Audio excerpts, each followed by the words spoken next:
थकलो रे रावल्या. अरे मी बी थकलो बाप्पा जग्या. मग तर डोकं तिथलचं ऑफिस मधलं भाषण ऐकून त्या मॅडमचं तर मॅडच झालं गड्या. काय मॅडम ती बोलत होती, तुमचं काम चालू आहे, तुमची होणार आहे प्रोसिजर, किती दिवस करते का नो प्रोसिजर. मग आता डोकं खरोखर मॅड झालं. आता काय करावं समजून नाही राहिलं, लय डोकं दुखून राहिलं गड्या. हे पा, आपलं काम आपण केलं, आपण निवेदन देऊन टाकलं. आता त्याचं काम आहे पुढची प्रोसिजर करणं. आपलं काम आता झालं. मी पहिलेच म्हणलं होतं की निवेदनचं कानोबा होतंय का नाही तर, पण ते लोक त्याच्याच कामानं आपलं काम करतील, त्याच्या हिशोबानं आपलं काम होईन असं मला पहिल्यापासून वाटत होतं.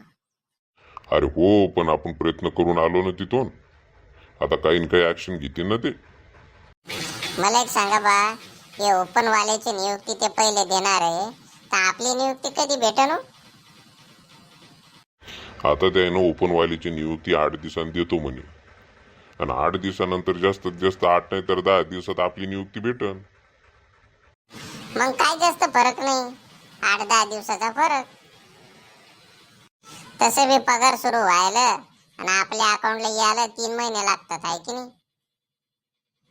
अरे पण आपली सिनियरिटी चालल्या जायची ना रे. ते ओपन वाले पहिले लागतील तर आपली सिनियरिटी आपण ज्युनियर होऊन जाऊ ना. अरे तुला कोणतं प्रमोशन घेऊन कलेक्टर बनायचं रे? 10-15 दिवसाचा फरक आहे. कोणती पोस्ट ती कलेक्टरची एवढी?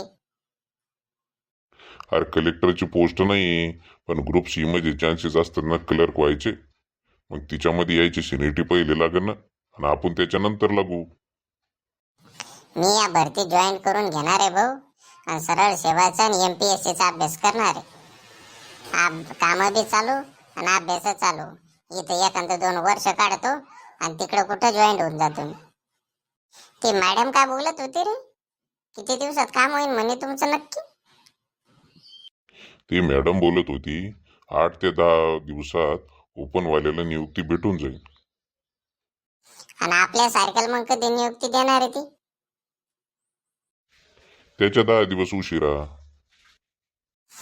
आता मी चाललो बघ गव्हाला पाणी द्यायला. आता गहू पेरतो, बावर भिजवतो, आणि बस या भरतीचं जेव्हा येईन तेव्हा येईन कॉल लेटर. मी चाललो आता गावाकडं, आणि शेतीत पाहतो जरा कामधंदा काही. हरभरा पेरलं नाही करत? हरभरा पेरलं रे, हरभऱ्याला हरभरा आलं, पण गहू थोडसा उशिरा पेरला ना मी. उद्यापासून मा बाप बिमल बकऱ्याकडे पाठवते. काय करणं गड्या.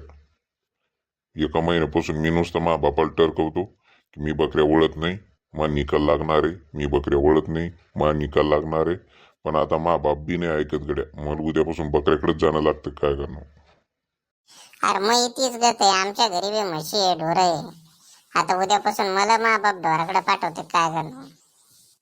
चला बाबा, निघू आपण आता, जा बाबा आपल्या घरी. बरं चला आता. जाऊ द्या, जेव्हा भेटन तेव्हा भेटन. आता नियुक्ती पाहू वाट आपण.